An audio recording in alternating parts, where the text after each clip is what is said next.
En el punto que yo más toqué acerca de él, trataba de que ante un escenario de refugio climático, que si era compatible acoger a un gran volumen creciente de visitantes y ofrecer actividades basadas más en la calidad acerca de la experiencia aquí en Asturias. Si sois conscientes de que el traer un mayor volumen de visitantes conllevaría el que las actividades turísticas que se estén desarrollando ahora mismo no fueran o no se pudieran llevar a cabo de la misma manera que lo estáis haciendo y estáis buscando alternativas, ¿no opináis que igual el problema está en establecer Asturias como un refugio climático y cambiando totalmente la modalidad bueno, de actividades que al final que la propia comunidad ofrece? Vendría bien, para no sobreexplotar lo que ya tenemos, originar nuevas actividades que podríamos hacer. ¿Y no crees que eso podría caer en una sobreexplotación de esas nuevas actividades? Sí es cierto, pero claro, eso conllevaría básicamente hacer un estudio acerca de cuánta gente, si podemos traer a Asturias sin sobreexplotar. Tendríamos que hacer números, cuánta gente podríamos traer, si tendríamos que cerrar ciertas actividades actuales, si tendríamos que, por así decirlo, vetar o desalentar a gente de venir aquí, pero eso hace falta un estudio mucho más extenso para ello. Gracias. Bueno, pues la siguiente pregunta que nosotros hemos tocado va acerca de la relación que tiene un poco el turismo con la construcción, porque si el turismo está en aumento, ¿qué hacemos con todas esas personas que van a venir? ¿Dónde las vamos a alojar? La construcción tiene que crecer también a la vez. ¿Qué pasa? Que la persona que viene a Asturias busca un entorno de naturaleza, un entorno de calma, de relax. No busca unos edificios como tenemos, por ejemplo, en el Mediterráneo. Entonces, o algunos de los ejemplos que se nos han ocurrido han sido la renovación, por ejemplo, de casas de campo o de las casonas asturianas que hoy en día no tienen apenas uso para reconvertirlas en alojamientos turísticos para poder alojar a todos aquellos que quieran venir y que estén en un entorno rural, que es lo que quieren los turistas en el Principado de Asturias. No sé si a vosotros se os podrían ocurrir otro tipo de ejemplos. Es muy importante a la hora de alojar o a la hora de distribuir una nueva población que lo primero no sabemos si va a llegar, no sabemos lo primero que es o si esa población va a llegar para tener una segunda vivienda o para quedarse permanentemente en Asturias. Y a la hora de alojar esa población en el medio rural, como bien dijo mi compañero Max, es importante tener ese concepto de capacidad de carga para saber si pueden soportar esas entidades toda la nueva presión de todo tipo que ejercería esa nueva población. Y habría que tener también cuidado con lo que mencionabais de los alojamientos rurales, porque pueden caer en un fenómeno que ya se está experimentando en muchos sitios en Asturias, que es que existen básicamente pueblos que son totalmente una especie de decorado rural que vende mucho al turista de otras regiones, pero que no es auténtico, que termina siendo por cabañas con una apariencia rural, pero un pueblo sin vida y sin un alma que ya por un periodo de despoblación ya perdió hace muchísimo tiempo. Entonces sí que es una buena idea, obviamente, alojar nueva población en núcleos rurales, pero con criterio y teniendo en cuenta este tipo de cosas. Yo quiero añadir a lo que tú has dicho de la capacidad de carga. Es un turismo, como tú decías, que muestra una imagen muy idílica de lo que es lo rural, cuando muchas veces no es así. Muchas veces hay una tormenta y se cae la red eléctrica, no hay cobertura, hay una carretera muy estrecha para llegar a algunos pueblos, que son las zonas más bonitas de Asturias y son las zonas que más merece la pena visitar, pero la gente va allí y no respetan realmente la zona en sí, no respetan a los habitantes, o tampoco no es que no respeten, sino que desconocen algunas maneras de comportarse que nosotros comprenderíamos como cívicas, pero a lo mejor en otros sitios no las llevan. Y también mencionar lo que has dicho de la capacidad de carga. Hay muchos sitios, muchos pueblos que se ubican pues, en reservas de la biosfera, como puede ser Ponga, o en parques naturales, como en Somiedo. Y la visita o el acceso a esos sitios muchas veces viene ligado a una sobrecarga sobre el medio, sobre la biodiversidad que ya existe. Hay un impacto. Entonces hay que tener en cuenta establecer un límite en cuanto a cuánto se puede sobreexplotar ese medio, porque es un medio que está cambiando. Estamos en un cambio climático y está cambiando, y un medio que cambia es vulnerable. Y si un medio que está ya bajo factores muy extremos lo sometemos a más presión, pues puede ser que el refugio del que tanto presumimos y que tanto publicitamos que no desaparezca. Yo estoy de acuerdo con ambos compañeros. Nosotros, bueno, hemos debatido un poquito, todos sabemos nuestras preguntas, y de cara a estas dos que hemos hablado ahora mismo, yo de primera mano sé, trabajando en un hotel boutique en Muros de Nalón, que mucha gente llega para quedarse, mucha gente le gusta Asturias, gastronomía, paisajes, gente, pero también menciona lo del fresco en verano, que es por lo que estamos aquí, por lo del refugio climático. Entonces, aparte de que sabemos que ya va a venir gente para quedarse, también lo que habéis dicho es completamente cierto, que hay que concienciar, pero el tema de atraerles con hacer las casas rurales, pues obviamente habrá que arreglar las carreteras, no podrán ser carreteras inaccesibles, o habrá que tener en cuenta, por ejemplo, ahora que es muy importante lo de la wifi, en muchos pueblos, en Muros de Nalón, por ejemplo, llega muy mal y la gente pues no le gusta, pero concienciando o viendo, llegando a estos sitios y viendo que, oh, pues igual esto sí que es un pueblo, sí que voy a llegar un poco peor, pero bueno, a la gente le sigue gustando igual. Entonces sí, hay que concienciar 100% a la gente que venga de que Asturias es un paraíso natural, que hay que seguir manteniéndolo y ayudando a que venga más gente a disfrutar de ello. Bueno, nosotros queríamos también recalcar que ese decorado del que hablaba nuestro compañero antes y la capacidad de carga que pueden llegar a tener nuestros pueblos existe por algo. No podemos generar un paraíso natural artificial. No estamos en contra del turismo en Asturias, pero sí de que se vendan esas cosas y que los impactos sobre la naturaleza que acaben teniendo sean todos en el sentido de una especie de obligatoriedad a lo que es la biosfera, a los ecosistemas propios a cambiar solamente por el gusto del turista. No queremos que Asturias se convierta en un decorado, no queremos que Asturias se convierta en algo impostado, en un, bueno, como dije antes, que suena bastante extraño, pero al final es algo que preocupa mucho, el que nuestro paraíso natural se convierta en un paraíso natural 100% artificial. El decir que el objetivo no es que Asturias se convierta en un refugio climático y que empiece a venir aquí todo el mundo, esto se convierta en un Benidorm 2.0, eso tampoco lo quiero yo. No, o sea, aquí el objetivo es que en Asturias se cree un turismo sostenible que no afecte al medio, que no afecte a la población actual que reside en Asturias, ¿no? y que no afecten, vamos, que por ejemplo el medio no se vea, todo lo que decíais de las sendas, de demás, pues que se siga cuidando y que sigamos en las mismas condiciones que estamos hasta ahora, pese a que haya más turistas, pero de manera sostenible. O, por ejemplo, yo estuve trabajando mucho en una idea que es la financiación, porque no es solo la capacidad de carga que tenga Asturias como paraíso natural, también es la capacidad de carga que tiene Asturias pues, en determinados servicios, como puede ser la sanidad, el transporte, la seguridad. El incremento de turistas, sobre todo en épocas estivales, va a propiciar que haya un aumento de gasto, pues, por ejemplo, ya mismamente, ¿no? Va a tener que haber más médicos en los hospitales en verano, por lo que pudiese pasar, ¿no? Y todo eso hay que pagarlo de alguna manera.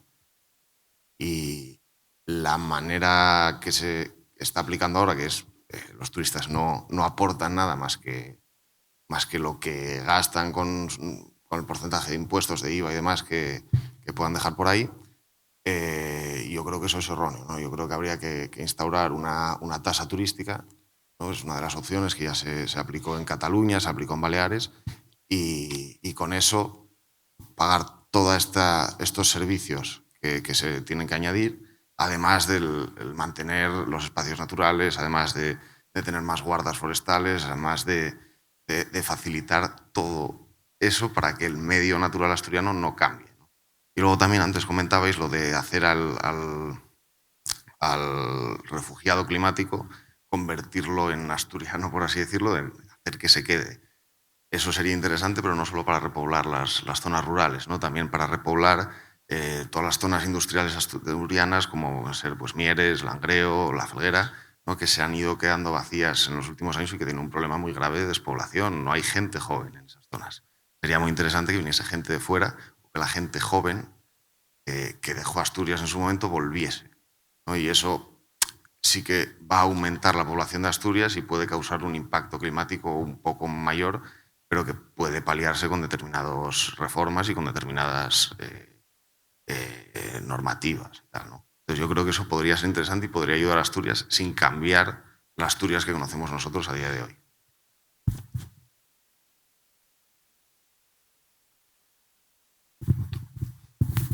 Bueno, mi punto de vista va más relacionado con lo que yo estudio, que es el marketing, y es vender Asturias como un producto, que al final es lo que es, para atraer a todos los turistas, o en este caso los refugiados climáticos.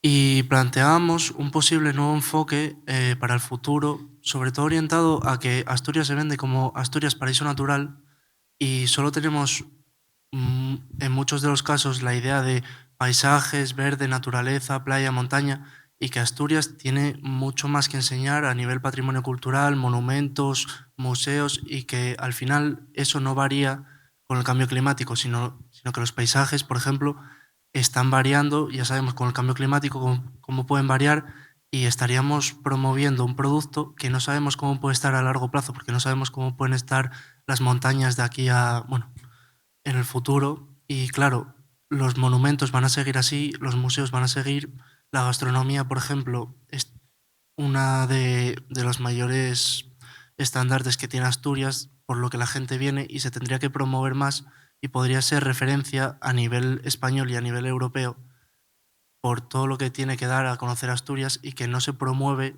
de la mejor manera, es lo que consideramos. Y aparte va relacionado todo con el perfil de turista que queremos, porque obviamente lo podemos imponer nosotros, un turista que venga aquí y que valore todo lo que hay, que contribuya, porque al final el turismo es la principal actividad española en cuanto a la economía, y no podemos negar la entrada de turistas o de refugiados climáticos, por lo que obviamente tenemos que imponer un perfil de turista y mediante el marketing, mediante cubrir sus necesidades, pues que se vea atraído y que colabore, pues económicamente va a venir bien, va a retribuir económicamente a la región y va a ser siempre positivo. Y aparte también enfocamos, pues sobre todo aprovechar alguna desventaja como se ha vendido, como puede ser el clima, que a día de hoy el clima es mejor en verano que en Andalucía, es lo que se está empezando a promover, porque puedes hacer actividades durante todo el día, pero si estás en Sevilla en verano, posiblemente en 40 grados, no puedes hacer la mayoría de las actividades y te tengas que esperar a la noche a salir por ahí, a socializar. Sin embargo, en Asturias puedes hacer de todo en cualquier momento del día, y creo que tiene que ser una gran ventaja que se tenga que llevar a cabo mediante las instituciones, mediante campañas publicitarias, para llevar a Asturias a un mejor lugar. Si tenéis alguna pregunta. Bueno, tarde o temprano el cambio climático va a llegar aquí. Las temperaturas al final van a seguir subiendo y las precipitaciones no están del todo claras las tendencias, pero parece ser que van a disminuir. En conclusión, el clima se va a volver más árido, con lo cual parte de lo que estamos vendiendo y que yo creo que es lo que más atrae al turismo es posible que desaparezca, con lo cual yo creo que es importante diversificar. Y por otro lado, también relacionado con el marketing, igual tenemos que empezar a replantearnos ya del todo completamente, incluyendo nuestro lema de paraíso natural. ¿Realmente va a seguir siendo un paraíso natural dentro de 50 años? Todo lo que venga de aquí a unos años no se va a sobreexplotar Asturias mediante el turismo de aquí a unos años, pero si concienciamos a Asturias de que vengan, pues obviamente va a ser muy beneficioso para la región.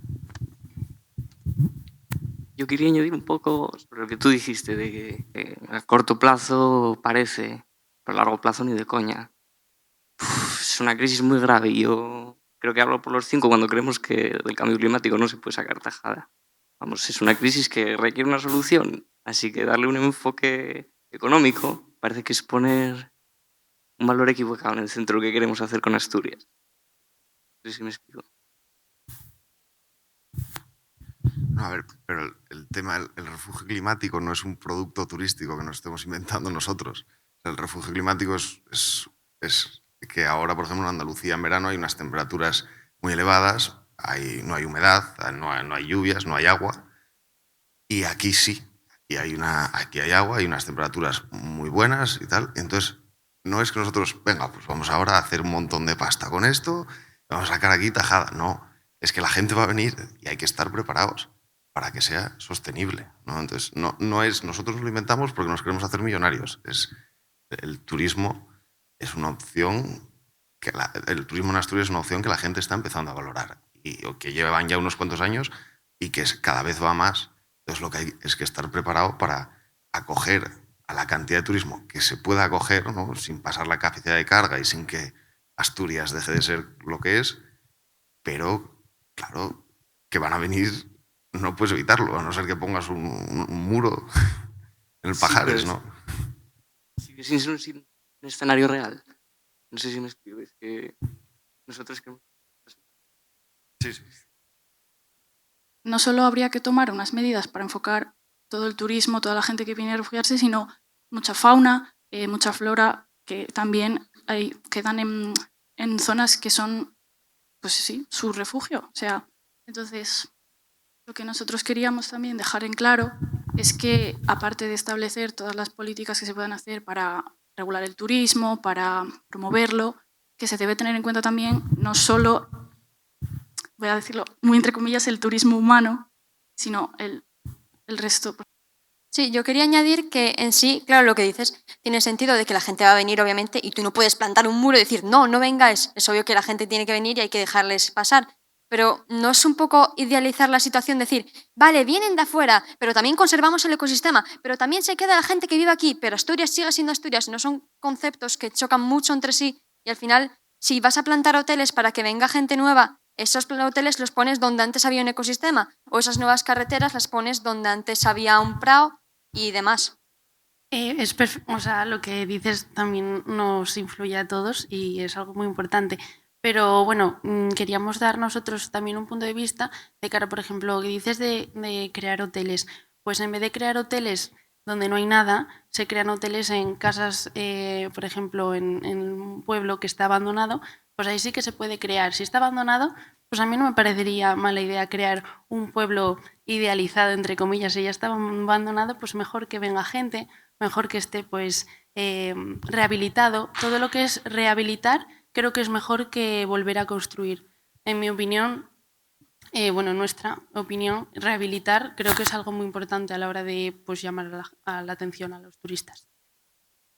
Bueno, una pregunta, igual voy a decir una burrada, pero no entiendo a qué os referís con abandonado. O sea, un pueblo donde no vive gente, también se desarrolla un bosque, se desarrolla todo un ecosistema vivo, no está abandonado. Entiendo. ¿Cuál es el problema? Abandonado me refiero únicamente a humanos, a personas.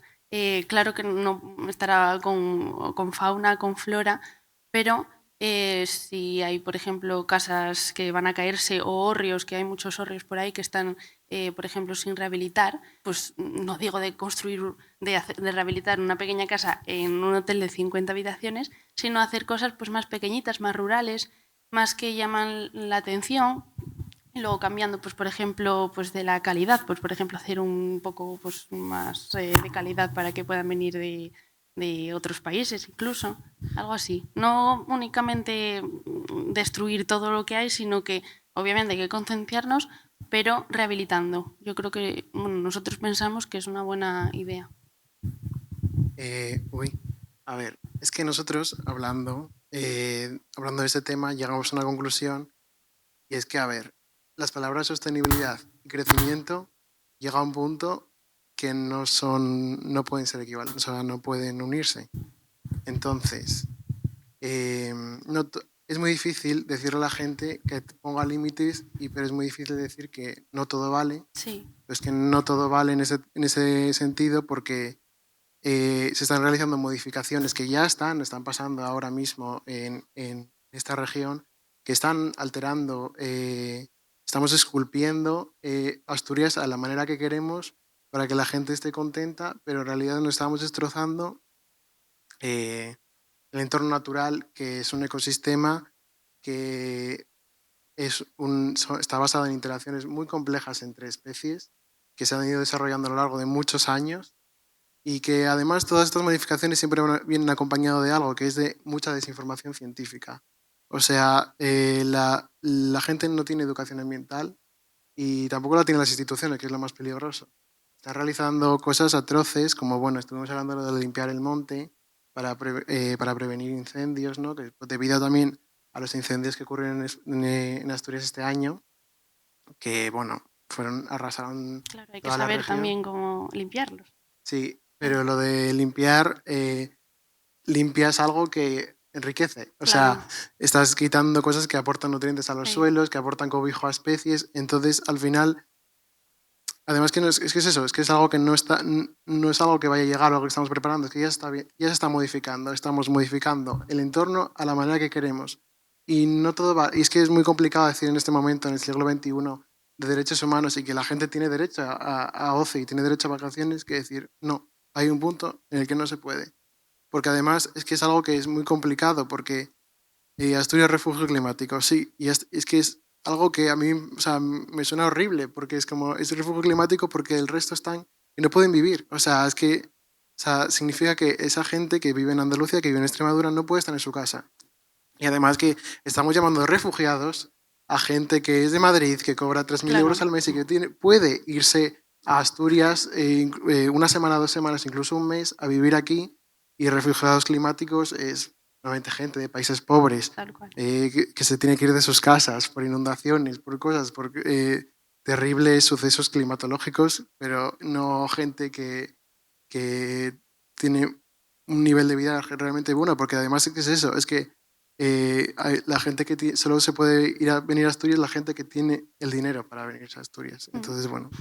Bueno, aquí en Asturias yo creo que diversificamos un poco lo que es el turismo. Hay, por ejemplo, turismo un poquito más, pues eso, obviamente, pues que hay que gastarse las perras, pero luego hay otro tipo de turismo, pues no sé, tipo campings y tipo autocaravanas, que eso también está muy bien. Son diversificar el tipo de turismo. ¿No? Pues si solo viniese un tipo de turismo muy marcado, más luego se concentraría todo, pues a lo mejor en Oviedo y en Gijón, y en Pola de Somiedo y en Cangas de Narcea y tal, no iría nadie. Porque claro, si vienes con pasta, pues vas, te coges un hotel en la calle Uría y mira, ahí no molestas el entorno natural, pero sí que estás haciendo mucho daño, por otro lado, al resto de la gente de Asturias, ¿no? La gente que se dedica al turismo en zonas más rurales con precios de venta al público más baratos. Me parece interesante esa idea que la acabas de mencionar ahora, de un turista que coge un hotel en medio de la calle Uría no afecta al cambio climático. Eso es una idea totalmente errónea. Afecta al cambio climático en gran medida. Es que esto es muy inmediato. Cuando dentro de 20 años seamos nosotros los que no nos podamos ni aguantar por el día del calor que hace, ¿a dónde vamos a ir? ¿Vamos a seguir subiendo? ¿Vamos a seguir emigrando? El concepto de refugio climático yo creo que es un concepto que mis compañeros y yo queremos como condenar completamente y erradicar del todo, tanto por lo que es un refugiado climático, que es una condición, o sea, que en el contexto sociocultural en el cual vivimos, hablar hoy de refugiados es complicado, tanto por nuestro ecosistema y también hablando de las personas, de esa diversidad también en cuanto a personas, en cuanto al aburrimiento que puede suponer que solo venga un tipo de personas. Asturias tiene una cultura y tiene tiene sus tradiciones. No estamos diciendo que haya que ceñirse a las no, al contrario, sabemos que muchas de las tradiciones, ya no solo en Asturias, sino a nivel de toda España, lo tradicional no es bueno siempre, pero tampoco por ello hay que darle la vuelta a todo y hacer de Asturias algo que no es. Entonces, no hay que... No podemos llamar Asturias refugio climático, no podemos, porque para muchas especies que están en Asturias ya no lo es. Para muchos animales que están en Asturias ya no lo es. Y para muchas personas, esos pueblos que los que habláis, que están medio deshabitados, tampoco lo es. Porque hay que verlo desde un punto de vista un poco más humano. Sí, un pueblo puede estar totalmente deshabitado, puede estar envejecido, puede estar en vías incluso de convertirse en lo que llamáis un pueblo abandonado. Hay que preguntarle también a la gente del pueblo si a ellos les apetece que se les plante al lado un guiri que no tenga ni puñetera idea de por qué un monte de eucaliptos no está bien. A ver, obviamente, o sea, si en los pueblos la gente no quiere a nadie allí, pues tampoco se va a hacer el esfuerzo, ¿no? Pero sí que hay muchas zonas rurales de Asturias que han sido o que están sufriendo una despoblación severa en los últimos años, que desde mi punto de vista sí que aceptarían la llegada de caras nuevas, la llegada de gente nueva, gente joven, porque los pueblos además están muy envejecidos y demás. Luego, ya veo que condenáis mucho la palabra refugio climático, si quieres lo podemos empezar a llamar nuevo destino vacacional, pero el problema va a ser el mismo. Va a seguir viniendo un turismo muy masificado que hay que controlar de alguna manera. Entonces, o sea, no... Sí, pero aunque... Perdón, no. O sea, es lo que decía antes, no es vamos a llamar esto refugio climático y vamos a ganar aquí pastas, puertas. No, se da la situación de que en Asturias ahora las condiciones climatológicas y los medios naturales que tiene, culturales, ciudades y demás, son bonitos, a la gente atraen, o sea, atraen a la gente va a venir. Hay que estar preparados para eso, hay que hacer algo. Porque yo creo que, por ejemplo, sería un impacto muchísimo más grande para el medio ambiente el no estar preparados. El decir, no puede ser esto un refugio climático. Y cuando se te planten aquí no sé cuántos miles de turistas en verano, decir, pues, ¿qué hacemos ahora? Hay que estar preparado, hay que saber qué hacer, hay que tener una serie de medidas para, pues, por ejemplo, eso es lo que decía antes, ¿no? En aforos y tasas turísticas y demás. Ahí yo viví en Irlanda un año y yo recuerdo que, por ejemplo, para ver las Cliffs of Moher había un número de visitantes máximos por día para ver aquellos acantilados. Porque claro, en un espacio natural no podían ir más de X personas para que no se alterase el medio en exceso. Pues eso lo puedes empezar a aplicar, pues, por ejemplo, en el Parque Natural de Somiedo o en redes o donde quieras. Entonces, obviamente va a haber un impacto, pero es muchísimo menor que el que habría si no estamos preparados y si no hay nada que pueda controlar esa llegada de gente. Claro, o sea, cuando tú introduces mucha población de repente en un periodo del año determinado, va a causar efectos buenos y efectos malos. Ya se están implementando medidas como las que tú dices, por ejemplo, en los lagos de Covadonga. Pero sí que es verdad que, volviendo al tema que decían los compañeros de biología, el hecho de que el campo en Asturias, sobre todo en la región suroccidental, esté abandonado, se puede decir de muchas maneras. El hecho es que el declive poblacional es desorbitado en esos sitios y sí que es verdad que habría que preguntarle a esa gente si de verdad les quieren poner a otras personas, a otros que vienen de otros sitios con otra cultura totalmente distinta, si no se encajarían o si de verdad se querrían instaurar en esos sitios. Lo que es verdad es que para mantener una comarca viva se necesita gente.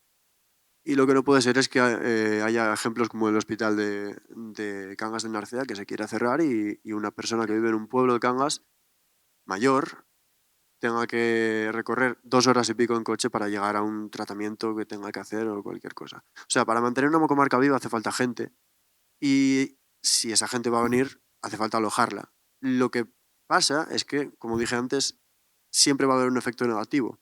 Esa gente igual no se adapta, pero puede que sea necesaria y lo que va a ser necesario obviamente es un periodo como de asimilación de cultura y de educación, como ya se está haciendo en muchos sitios. El hecho de educar al turista cuando viene aquí ya se está haciendo en muchos sitios de Asturias. Y creo que es una especie de utopía el mantener la calidad de la que ahora gozamos y que el número de turistas vaya extendiendo. O ponemos un límite o ya sabemos cómo somos los seres humanos, que alguien sube una foto de Instagram, tiene muchos likes y la gente va. Con lo cual es utópico totalmente pensar que va a haber, que a los lagos de Covadonga solo no va a querer subir el turista madrileño y sí que va a querer subir solamente la persona que viva en el entorno, y lo mismo con las playas de Llanes, del Oriente, y lo mismo con todo eso. Con lo cual, ¿qué se puede hacer? Pues yo no lo sé y no creo que nadie lo sepa ahora mismo, porque todavía está por ver. O sea, todavía está por ver, lo primero, cuánta gente va a llegar. Lo segundo, cómo se va a repartir esa gente. Lo tercero, si se va a quedar esa gente, y muchas otras variables de las que no disponemos ahora. Y el hecho de la tendencia que se está siguiendo ahora desde las administraciones, de la promoción al turismo, yo creo que choca totalmente con la situación, primero, real de Asturias, y lo segundo, con el eslogan publicitario mítico de Asturias Paraíso Natural. El paraíso natural que se nos vende es un paraíso creado por los asturianos, es un paraíso antropizado. Lo que es natural para nosotros es algo producido por siglos de poblamientos con gente, no sin gente. Lo que es antinatural para nosotros, que es que la maleza te llega hasta la puerta de casa, eso es una cosa antinatural. Antinatural para nosotros, quiero decir. Y eso va también en relación con que la gente viva en esas comarcas y que en esas comarcas están vivas. Si una comarca está viva, lo lógico es que alrededor de un poblamiento haya una serie de cultivos y el bosque como tal no llegue hasta esa puerta de esa casa. Que se pueden perder ecosistemas, que se van a perder ecosistemas por esa producción agrícola de la que estamos acostumbrados a ver en el paisaje asturiano, sí. Que pueda ser mejor o peor para el visitante o para el paisaje, pues eso está por ver. ¿Qué preferimos? ¿Un paisaje que sea totalmente natural, o un paisaje al que nosotros estamos acostumbrados y es el que llevamos vendiendo desde los años 80, que no es natural, que es antropizado? Pues no lo sé. Pues creo que te lo digo yo, el natural. Yo no entiendo, desde la total ignorancia, por qué es malo que un espacio que antes ocupaba el hombre ahora lo empieza a ocupar la naturaleza. Es decir, Bueno, yo tengo una opinión, y es que, bueno, antes había incendios, sí, pero no eran tan fuertes como los que hubo este marzo-abril de este año. Yo hice, por ejemplo, un estudio de los incendios, cómo afectaron al concejo de Allande, un concejo que tiene muy poca densidad de población, en parroquias. Bueno, hay 3 parroquias que fueron las más afectadas, que tenían menos de 5 habitantes por kilómetro cuadrado. ¿Y qué pasó? Que el fuego se lo llevó todo. No hay personas que mantengan esos mosaicos paisajísticos, que tienen que ser vivos, tienen que ser diversos, resilientes, porque ya te digo, los incendios, vale, no se puede establecer una relación directa entre cambio climático y número de incendios, porque los incendios son provocados en su mayoría por el hombre. Pero ¿qué pasa? Que cuando se abandonan esas actividades y encima se junta con los efectos del cambio climático, de unas mayores temperaturas, unas olas de calor pues más frecuentes, más duraderas, más intensas, cuando se produce un incendio, ya te digo, por causa humana, no se puede hacer frente. Entonces, yo creo que hay que mantener los mosaicos paisajísticos y que sean diversos, y no sé cómo lo veis desde biología. O sea, es que siento como que la idea que hay sobre proteger los ecosistemas es que se van a perder como un daño colateral y algo que decimos, bueno, hay que afrontarlo para, aparte de perder el ecosistema, ganar turismo. Pero el perder el ecosistema nos afecta a las personas directamente, en plan, no influye solo a que a una especie de un escarabajo que vive en medio del monte o a 4 árboles. Si tú quitas todo el monte y lo limpias para que la gente no provoque incendios, quiero decir, la gente va a provocar incendios igual en una plantación de eucaliptos que en un monte sucio. Sí, pero vamos, yo no me refería a quitar el monte. Que lo único que hay que mantener pues unos ciertos paisajes porque sabemos que las zonas herbáceas, zonas de cultivos, pues son las menos afectadas y actúan de cortafuegos realmente de los incendios.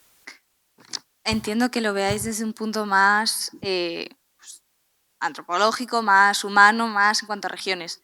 Pero yo creo que es muy importante el dejar claro que un monte cuidado no es lo mismo que un monte limpio. Limpiar un monte no es lo mismo que cuidar un monte. ¿Vale? Porque esa es una idea que pues, exactamente con el mismo concepto de cuidar el monte se está teniendo con la misma idea de, no, es que el lobo viene por establecer un símil. ¿Por qué están llegando los jabalíes a las ciudades? ¿Por qué los lobos tienen que bajar tanto como para cargarse un rebaño de ovejas? ¿No creéis, ahora os lo pregunto a todos, ¿no creéis que ahí hay un problema estructural que viene muchísimo más arriba que el propio lobo se come una oveja porque le da la gana? Sí, la despoblación. La despoblación. La despoblación. La despoblación es el mayor problema de que especies, tanto animales como vegetales, se estén acercando a núcleos de población. Y es esa propia ausencia de gente la que hace que avance el monte hacia los núcleos poblacionales y avancen depredadores como el lobo o los jabalíes a la ciudad. Las jabalíes yo creo que es una cosa más distinta porque es una especie que está por todos los lados y que no son un problema en Asturias, sino que bueno, es un problema generalizado en toda España. Pero en concreto el lobo yo creo que va más por esa idea. El lobo no es el depredador natural de una oveja. El problema no es que el monte se está acercando a la población, es que nos estamos cargando el monte y al cargarnos el monte nos estamos cargando la poca libertad,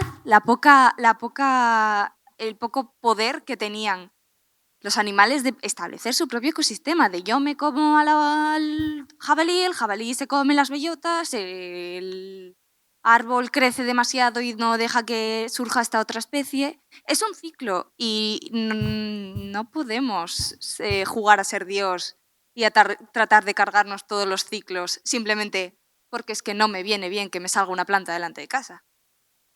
Decir que esto es antiguo, más antiguo es el ecosistema que ya estaba aquí, más de miles de años, más antiguo que el uso que le estábamos dando, que llamamos tradicional. Y entonces, ¿qué se pretende? ¿Que se abandone todo y que vuelva todo a su estado natural? O, vamos, pregunto porque no lo sé. No sé Sería una buena solución. Lo que hace Creo falta. que no.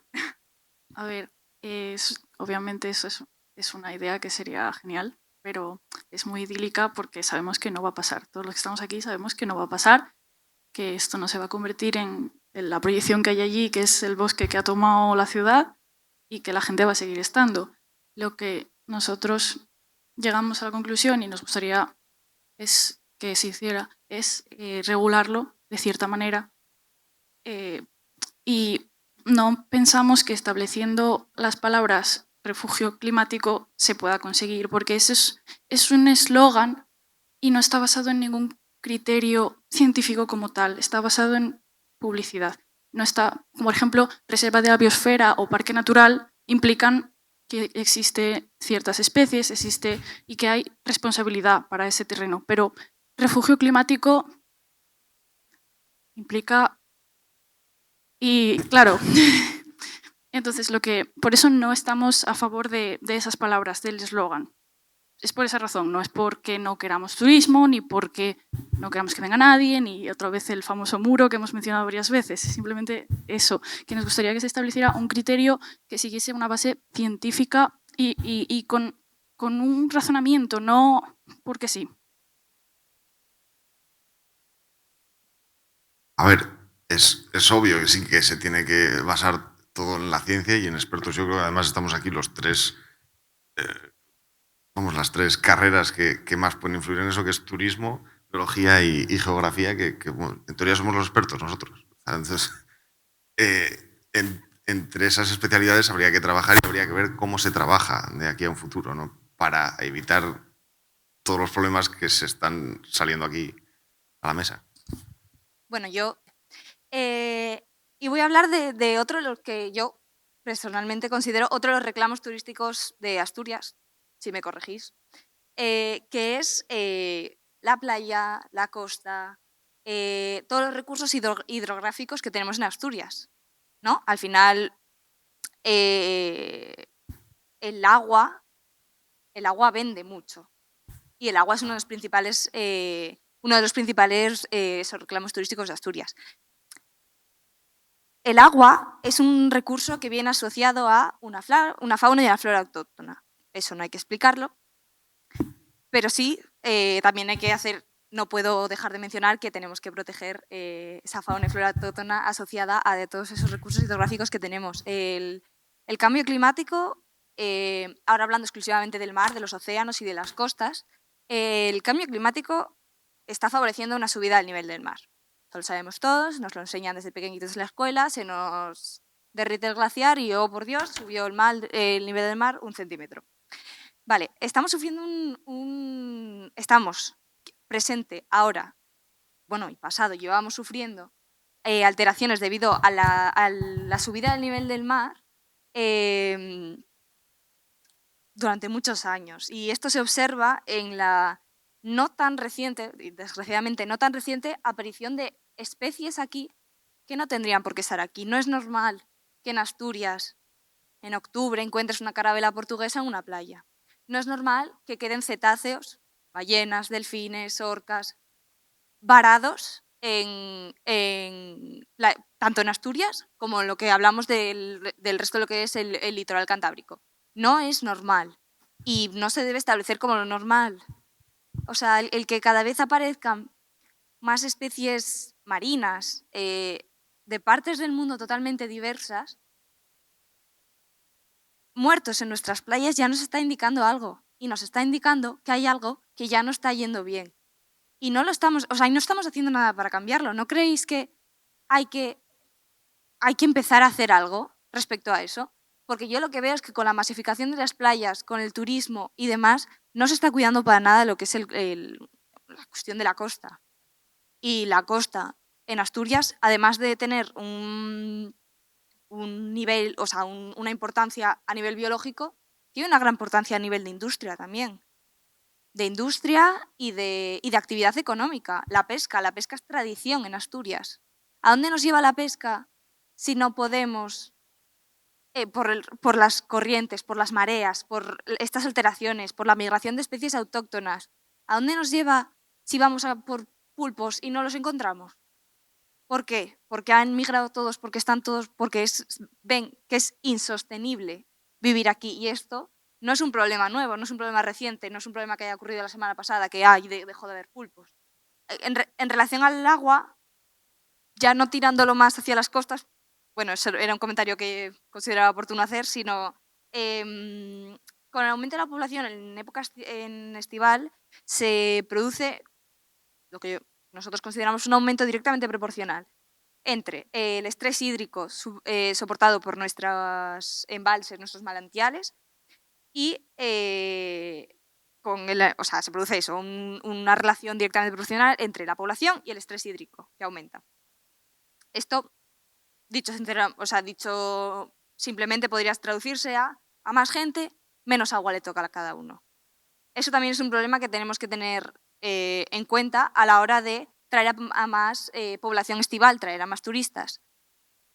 No sabemos si Asturias está preparada para... Bueno, este verano ya hubo muchísimos cortes de agua en muchísimas localidades.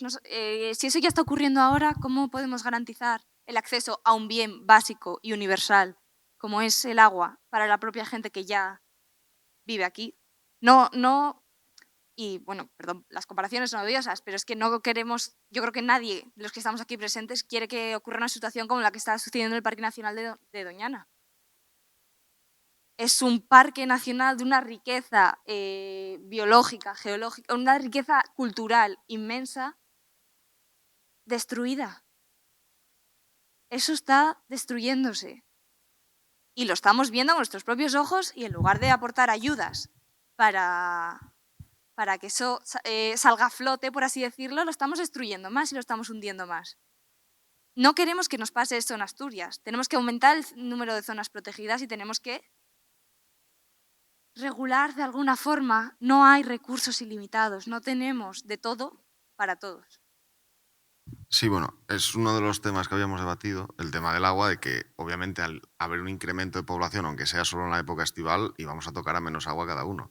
Y además también habíamos comentado que con el cambio climático que existe en Asturias, podíamos incluso llegar a ver una sequía, que es algo que yo con 26 años viviendo aquí nunca vi.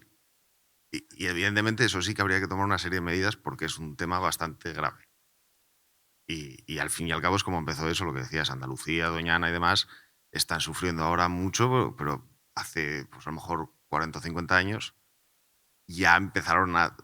Fue cuando ya tuvieron el toque de atención y tuvieron que empezar a tomar medidas, ¿no? Entonces yo creo que eso estamos a tiempo de tomar medidas, pero claro, a ver cuáles son. Bueno, igual no tan a tiempo, pero vamos, que podemos evitar la catástrofe todavía, ¿no? Pero el problema de Doñana tampoco está relacionado, bueno, está relacionado con las precipitaciones, pero también con la sobreexplotación que está sufriendo, con todos los pozos ilegales que hay alrededor de Doñana para regar los cultivos. Sí, no me estaba refiriendo en base a las precipitaciones, sino en base a la sobreexplotación que está ocurriendo en Doñana. Cuando pasa algo, ese modelo está condenado a repetirse.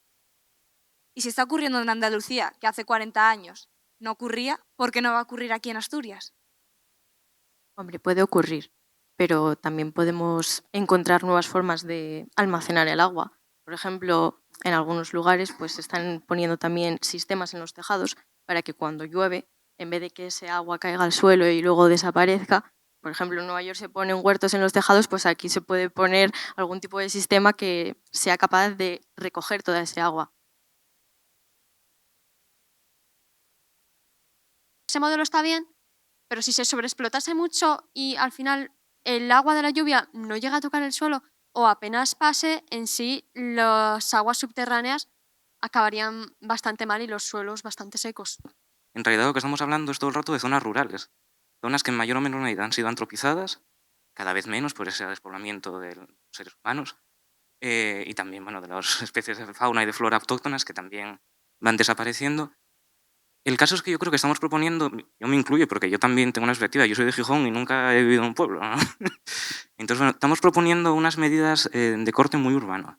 Estamos proponiendo, pues sí, una opción para ahorrar agua o para acumular, es poner eso en el tejado. No estoy llevando a la contraria a mi compañera, pero claro, eso en una ciudad está muy bien porque si no, ¿qué pasa con el agua? Que se va a la alcantarilla y el río y ya está. Son medidas que, claro, al final no estamos preguntando a la gente de las zonas rurales o a la gente que ha vivido o está más cerca o le afecta. Me refiero a eso. Estamos mirando también por la situación actual en la que la mayoría de la población es urbana o eminentemente urbana. Estamos intentando gestionar unas zonas que no conocemos con unas técnicas que está claro que no funcionan. Que no funcionan porque no se pueden aplicar a esas zonas. En ciudades también se podrían implementar formas de conseguir como reintroducir la naturaleza, no, pero el CO2 que se produce en las ciudades, la contaminación, y también podría ser algo beneficial para el turismo, incluir más zonas verdes en las ciudades y hacer otros planes urbanísticos. Hacer otros planes urbanísticos que pudiesen verse beneficiados de añadir naturaleza a las ciudades, como parques o zonas verdes. Y eso creo que es un punto que se podría hablar. Sí, yo creo que el tema ya conclusivo, como para cerrar, todos a lo largo de este tiempo que llevamos hablando, hemos mencionado de que intentar controlar a la gente que va a llegar, porque va a llegar, es inevitable, intentar poner unas medidas de cara a poner pues, una tasa turística, de cara a que si vienen todos en verano, pues como en el marketing, conseguir que vengan en diferentes épocas del año y así no gastar todo el agua en verano. O, no sé, pensar un poco en todas las posibilidades que tuviéramos pues, para llegar a un turismo sostenible completamente, que es muy difícil porque va a venir bastante gente, pero a su gran mayoría, por ejemplo, con la ley que tenemos en Asturias de costas siempre ha sido muy buena porque no se ha sobreexplotado mucho, digamos, en tema pues, hotelero las costas, entonces eso está muy bien. yo creo que seguir en nuestra línea, porque Asturias yo no creo que lo esté haciendo mal, pero hay que seguir presionándole para que haga las cosas bien. Bueno, pues precisamente este tema de urbanismo y de ordenación era la pregunta que yo tenía preparada. De otras cosas que ya se han comentado, a mí me gustaría añadir el tema del transporte. Vivimos en una sociedad en la que lo natural es utilizar el vehículo privado. Yo he comentado a veces con gente y demás que se acaba de sacar el carnet de conducir y dice, pues yo nunca más voy a volverme a subir a un autobús. Y yo creo que algo muy importante sería replantearnos cómo el modelo de transporte. Es decir, que lo principal sea el uso del transporte público y ya en caso de necesidad utilizar el vehículo privado, cosa que en la actualidad ocurre la contraria. Y por otra parte, tenemos que hablar de los vehículos eléctricos, ya que muchas veces se propone como una solución. A mi modo de ver no lo es. Tenemos que tener en cuenta de dónde vienen esos materiales, porque todos hemos visto imágenes desgarradoras de niños trabajando en minas en países como la República Democrática del Congo para obtener materiales con el que se hacen esas baterías.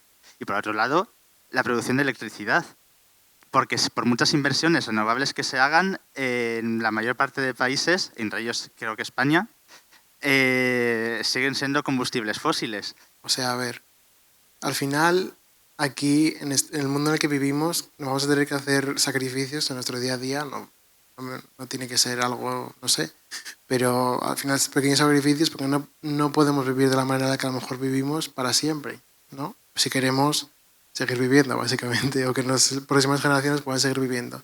Entonces, es básica una educación ambiental.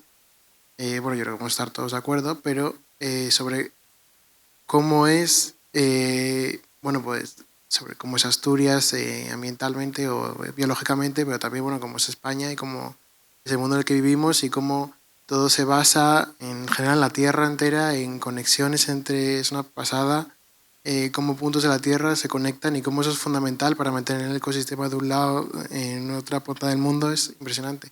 Por eso creemos que es muy importante la educación ambiental de las personas para que estén dispuestas a tomar esos sacrificios que también tendrán que hacer las grandes empresas, porque también son las que provocan muchas veces la mayor parte de pues, contaminación y ese tipo de cosas, pero también todos en nuestro día a día y también la investigación científica, porque bueno, hoy en día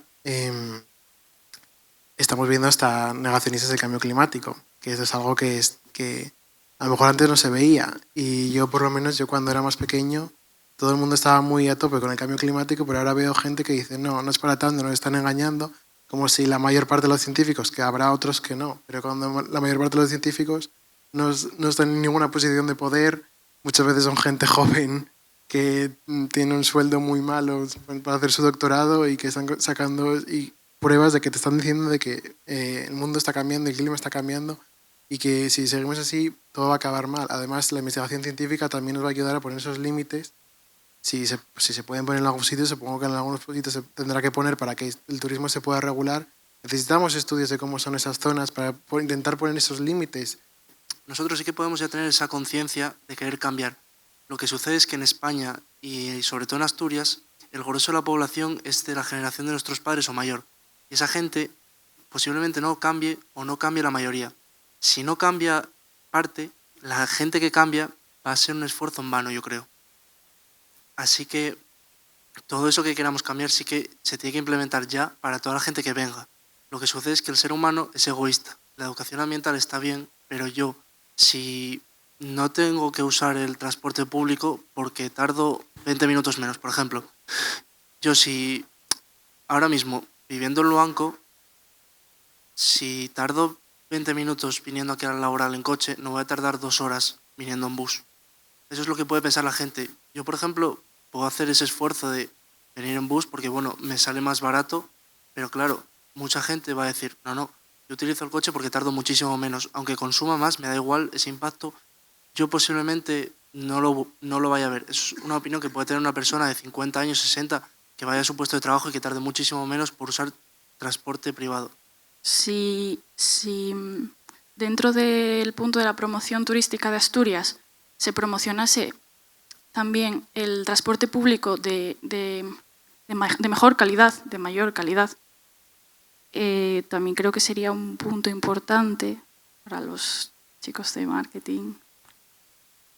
El transporte público se financia con dinero que proviene de las arcas públicas.